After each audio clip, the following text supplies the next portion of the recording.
espere sentir como posso dizer? E aí resolvi fazer esse vídeo. Se você gostar, agradeça a Globo. E aí eu fui ver se já existiam vídeos explicando o libertarianismo sem complicar. Porque se já tivesse, eu nem perderia meu tempo. Como você clicou nesse vídeo, eu estou aqui falando com você, então você já sabe a resposta. Infelizmente, para minha sanidade mental, o que eu encontrei foi: libertários são contra regras e leis. Anarcocapitalistas odeiam os pobres. Libertarianismo é utópico. Não daria certo porque, sei lá, a voz da minha cabeça.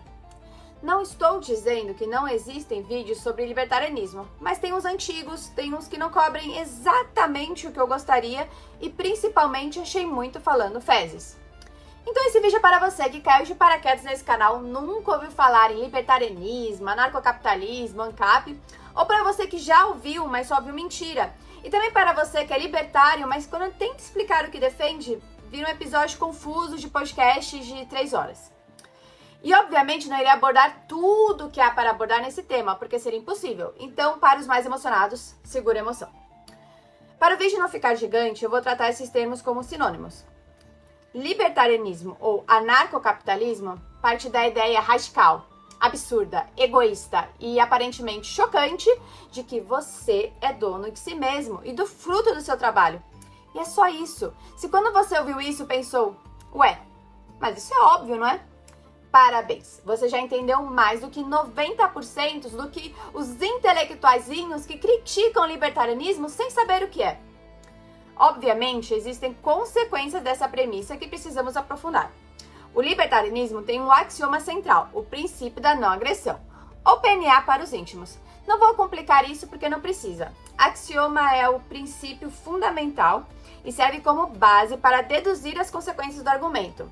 A agressão é a iniciação de violência contra uma pessoa pacífica.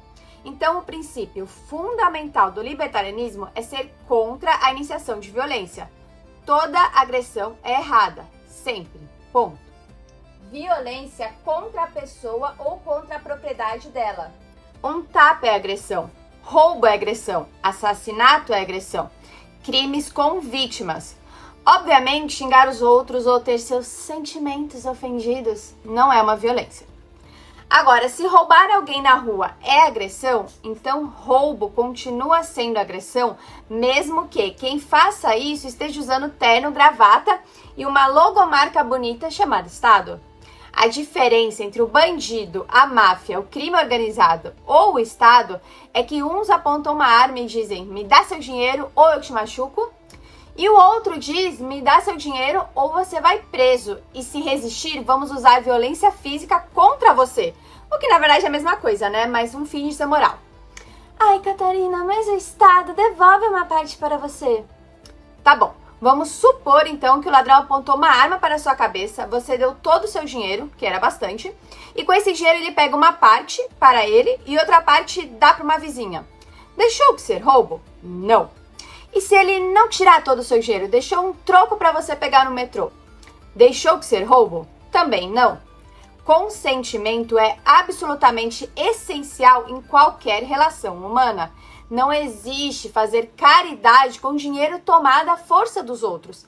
Se uma pessoa ou um conjunto de pessoas diz ter uma ideia extraordinária que vai ajudar toda a sociedade, mas para isso eles precisam violar o direito dos outros, isso é, meter a mão no bolso de outra pessoa para aplicar essa ideia maravilhosa, então desista dessa ideia, porque não existe argumento moral que justifique a violação de outra pessoa, do seu tempo de trabalho e dos frutos que são resultados disso, para financiar algo que seja imposto, que ele não esteja de acordo.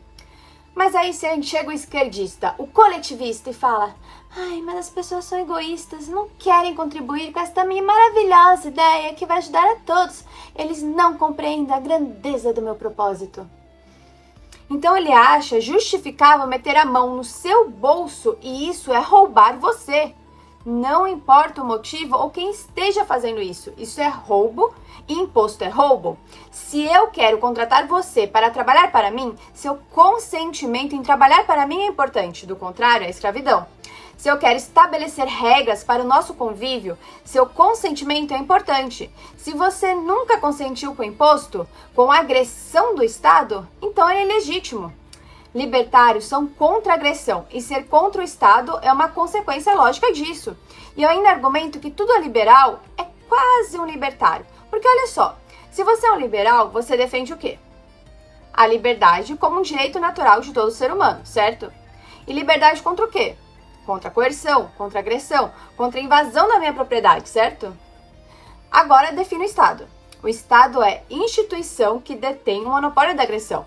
Então, já que você é contra a agressão e em defesa da liberdade, logo, você é contra a instituição que sistematicamente restringe a liberdade das pessoas e agride a liberdade delas, o Estado.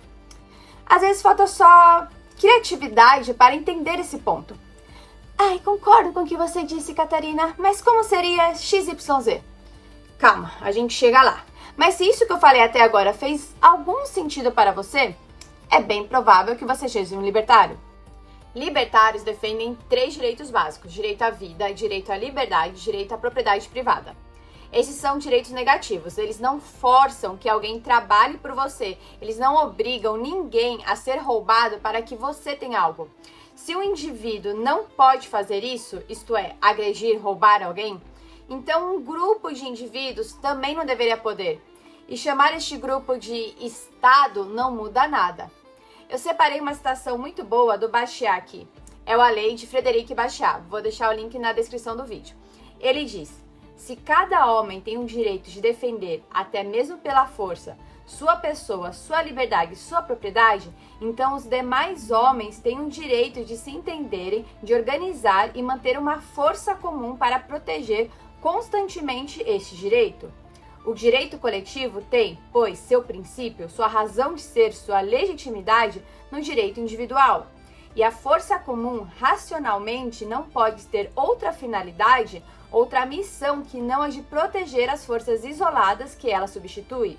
Assim, da mesma forma que a força de um indivíduo não pode, legitimamente, atentar contra a pessoa, a liberdade e a propriedade de outro indivíduo, pela mesma razão, a força comum não pode ser legitimamente usada para destruir a pessoa, a liberdade, a propriedade dos indivíduos ou dos grupos. Existe uma confusão enorme hoje em dia entre direito e necessidade. Esses são os direitos positivos. Muita gente diz: se algo é necessário para sobreviver, então deveria ser um direito. Parece intuitivo, mas está errado. Todo mundo precisa de comida, água e moradia para sobreviver. Isso é verdade. O que não é verdade é que sugere um direito sobre o trabalho de outra pessoa. A maioria das necessidades humanas só pode ser satisfeita com tempo, esforço e o trabalho de alguém. Uma casa, por exemplo, não surge do nada. Ela exige arquiteto, engenheiro, pedreiro, material, planejamento. Se eu tenho direito a uma casa, alguém teria a obrigação de construí-la para mim, mesmo contra a própria vontade. Isso não é um direito, isso é coerção.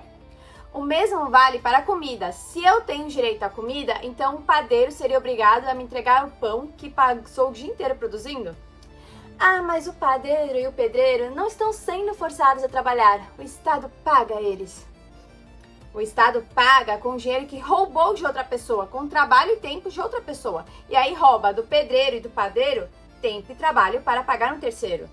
Direitos que exigem o trabalho forçado de outros não são direitos, são uma forma disfarçada de escravidão. Os únicos direitos legítimos são aqueles que não forçam ninguém a trabalhar por você. Vida, propriedade e liberdade. E um ponto importante: libertários não são contra a caridade, muito pelo contrário.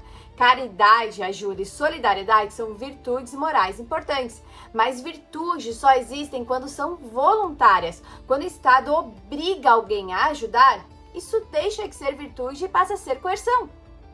Então o libertarianismo é, antes de tudo, baseado no argumento ético. A agressão é errada e nunca é justificável, ponto. Mas eu sei que mesmo entendendo isso, muitas pessoas ainda ficam com dúvidas de como seria organizada uma sociedade assim. E aí que entra o argumento utilitário. Mas como seria um mundo sem Estado? Quem construiria as estradas? Quem cuidaria da justiça? Isso é a mesma coisa que perguntar em 1800 e tanto? Mas como seria um mundo sem escravidão? Quem ia trabalhar nas fazendas? A economia ia colapsar. E a resposta para tudo isso é: dane-se, escravidão é errada. Não importa o quanto alguém tente argumentar por não imaginar como seria o mundo sem ela. Você não justifica uma agressão porque ela poderia ser eficiente. Ou você aceita isso, ou você aceita que os fins justificam os meios. E aí qualquer atrocidade poderia ser justificada para parecer útil o suficiente. Pense em uma sociedade que acredita que tenha que sacrificar bebês para, sei lá, satisfazer os deuses e terem um bom plantio no mês. É ético isso? Mesmo que fosse verdade, tá? É justificável matar um inocente, roubar um inocente ou acabar com a liberdade de um inocente se alguém achar que o resultado é benéfico? E se fosse com você ou com alguém que você ama? Mas eu entendo o que você ainda tá pensando. Tá, eu concordo com isso, mas ainda não consigo imaginar como seria... Ok, tudo bem. Isso não faz de você menos libertário. Eu vou ler uma passagem do livro do Murray Rothbard, Manifesto Libertário, e aqui para mim ele resume bem o ponto. Se o governo tivesse, por várias razões, desde tempos imemoriais, o monopólio do fornecimento de sapatos financiado com dinheiro de impostos. Se o governo, e somente o governo, tivesse o monopólio da fabricação de sapatos e fosse o dono de todas as revendedoras, como será que a maioria das pessoas iria reagir ao libertário que viesse defender que o governo saísse do setor de calçados e o abrisse para empresas privadas? Sem dúvida nenhuma, as pessoas iriam bradar: como é possível? Você não quer que as pessoas, e principalmente os pobres, usem sapatos? E quem iria fornecer sapatos ao povo se o governo saísse do setor? Diga, seja construtivo. É fácil ser negativo e desrespeitoso quando se trata do governo, mas diga-nos quem iria fornecer sapatos, quais pessoas, quantas lojas de sapatos haveria em cada cidade, em cada município, como isso seria definido, como as empresas de sapatos seriam financiadas, quantas marcas existiriam. Qual material elas iriam usar? Quanto tempo os sapatos durariam? Qual seria o arranjo de preços? Não seria necessário haver regulamentação da indústria de sapatos para garantir que o produto fosse confiável? E quem iria fornecer sapatos aos pobres? E se a pessoa for pobre e não tivesse o dinheiro necessário para comprar um par? Essas perguntas, por mais ridículas que pareçam, e o são, quando se trata do setor de calçados, são igualmente absurdas quando dirigidas ao libertário que defende um livre mercado para o setor de combate a incêndios, para o setor policial, para os correios ou para qualquer outra operação governamental. E é esse tipo de pergunta que o libertário escuta. Como seria isso e aquilo? E a pessoa quer que tenhamos uma resposta pronta e exata de como seria. E se você não sabe responder, pronto! Anarcocapitalismo refutado. Mas não é porque a gente não sabe exatamente como seria uma coisa que a coisa não dá certo. Eu não consigo imaginar ou não entendo como uma máquina pesada de metal poderia voar com dezenas de pessoas dentro. Fato é que o avião está aí e funciona, quer você entenda cada detalhe minucioso do seu funcionamento ou não. E no fim, a resposta para todas essas perguntas é o mercado. Milhões de pessoas trabalhando em benefício próprio do seu lucro, que atendem milhões de pessoas a cada segundo. E se é impossível responder cada detalhe de como é feita a produção de sapato hoje, o mesmo é válido para todas as outras áreas de produtos e serviços. Claro que a gente pode supor, e até um exercício bem interessante, mas você percebe que isso é insignificante, impossível de prever, e aí os argumentos começam a ficar cada vez mais absurdos. Quem vai construir uma base espacial no caso de uma invasão alienígena formada de humanoides gatos que querem que cultuemos eles e o alimentemos com todo peixe existente no mundo, e isso ia causar a extinção do salmão, e só seria possível impedir isso com o Estado? Refutei o libertarianismo. Bem-vindo ao argumento utilitário. Eu não vou fazer um vídeo de 1000 horas explicando todas as questões de como seria isso, aquilo, que falta imaginação para algumas pessoas e como elas não conseguem imaginar como seria, logo não daria certo. Mas o importante é entender o ponto central. Se você é tanto liberal quanto libertário, você acredita em poder descentralizado, certo? Certo. É contra planejamento central e estatizar tudo, certo? Certo. Por quê? Porque não acreditamos que uma pessoa, um grupo restrito de pessoas, tenha a resposta para todos os problemas da população. Porque a informação é descentralizada, está espalhada na sociedade e a única forma de ter um produto ou serviço bom é através dos incentivos certos e da concorrência do mercado. Como seria a educação em uma sociedade privada? Ora, várias escolas competindo pelo seu dinheiro e você voluntariamente escolhe a melhor para você entre todas as opções. E o que é melhor para mim vai ser melhor do que é diferente para outro. Por isso é impossível que seja igual para todos. E as escolas melhores vão prosperar, e as escolas que não fornecem um bom serviço ou um bom preço vão deixar de existir. O sistema do livre mercado, do capitalismo, recompensa quem presta um serviço melhor para a sociedade, ao contrário do serviço público, que não tem incentivo nenhum para isso.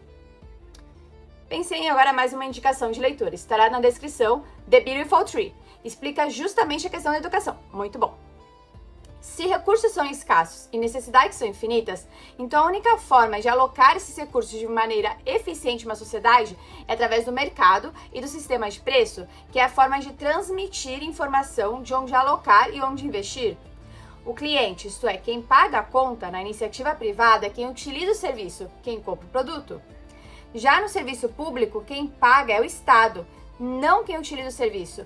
Qual o incentivo que as estatais têm para fornecer um bom serviço se não existe concorrência e se quem paga a conta não é quem utiliza o serviço? O cliente ali só está para encher o saco. Quanto menos, melhor. Menos trabalho e menos encheção de saco. Aí o esquerdista fala, o mercado só se preocupa com lucro. Sim! Mas é justamente por isso que é bom. Para ter lucro, precisa convencer as pessoas voluntariamente a dar o seu dinheiro para elas, diferente do Estado, que toma a força e não te dá opção. Imagina se a empresa que faz computadores fosse única, estatal, e você só pudesse comprar esse tipo de computador. Teríamos computadores muito piores, porque não existem incentivos para um computador bom, não existem outras empresas inovando e melhorando, não existe concorrência e competição. Isso é o Estado. O Estado nada mais é do que o administrador com monopólio do serviço de governança. Agora, se você pudesse escolher voluntariamente qual serviço de governança, a qual serviço de governança quer se associar, se as regras fossem claras em um contrato privado e se um lado não cumprir o acordo, você pode simplesmente encerrar o contrato e mudar para outra. Existiriam incentivos para que essa empresa fornecesse o melhor serviço para não perder clientes, para não perder o lucro. Ou, para refutar isso, você teria que argumentar que empresas não buscam lucro. Boa sorte fazendo isso. Eu não ia entrar nesse tópico, mas me empolguei. Isso seriam governos privados. Eu vou deixar uma indicação muito boa de leitura na descrição. E se você quiser se aprofundar nesse tema, o livro vale muito a pena. É o Free Private Cities, Fazendo Governos Competirem por Você. Recomendo muito. Vale apontar que esse argumento utilitário ignora completamente um detalhe inconveniente. Essas coisas já não funcionam com o Estado. Saúde, educação e segurança funcionam bem no Brasil? Alguém com honestidade intelectual diria que funcionam? Algumas pessoas chamam o libertarianismo de utópico, mas ele não promete um mundo perfeito, enquanto o Estado vende soluções simples para problemas complexos, soluções que falham sistematicamente. Isso sim é utopia, achar que esse sistema algum dia vai funcionar. Quem defende o Estado costuma agir como se ele fosse composto por anjos iluminados que nunca abusam do poder. Em que mundo essas pessoas vivem? Em que evidência isso se baseia? Só se for nas vozes da própria cabeça. A resposta padrão é sempre a mesma. Ai, mas e se a gente eleger direito? Sério? Você realmente acredita nisso vivendo no Brasil? Só os piores tendem a chegar ao poder, porque os incentivos são esses. Candidatos sérios que falam em limites, responsabilidade e liberdade raramente são populares. Popular é quem promete picanha e cervejinha no fim de semana e soluções impossíveis. E quando esse candidato chega ao poder, faz exatamente o que os incentivos mandam. Aumenta privilégios, protege aliados e trabalha para se manter no cargo. O libertarianismo não parte da ideia infantil de que pessoas são boas. Quem usa esse argumento para criticar o libertarianismo, na verdade não percebe que faz o oposto. Porque pensa comigo, se todos os homens fossem bons e nenhum possuísse tendências criminosas, então não haveria nenhuma necessidade de termos o Estado. Porém, se por outro lado todos os homens fossem maus, então o argumento a favor do Estado seria igualmente fraco, já que não haveria motivo algum para imaginar que aqueles homens que formariam o governo e que estariam em posse de todas as armas e de todo o poder para coagir a população, seriam magicamente imunes a toda essa ruindade.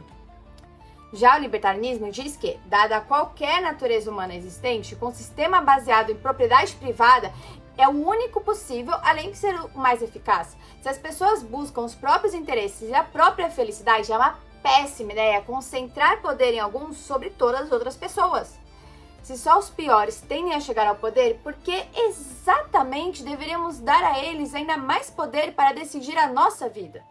Mas a justiça privada seria corrupta, como se a justiça estatal não fosse. Mas empresas abusariam, como se políticos não abusassem. Mas haveria incentivos errados, como se hoje os incentivos fossem ótimos.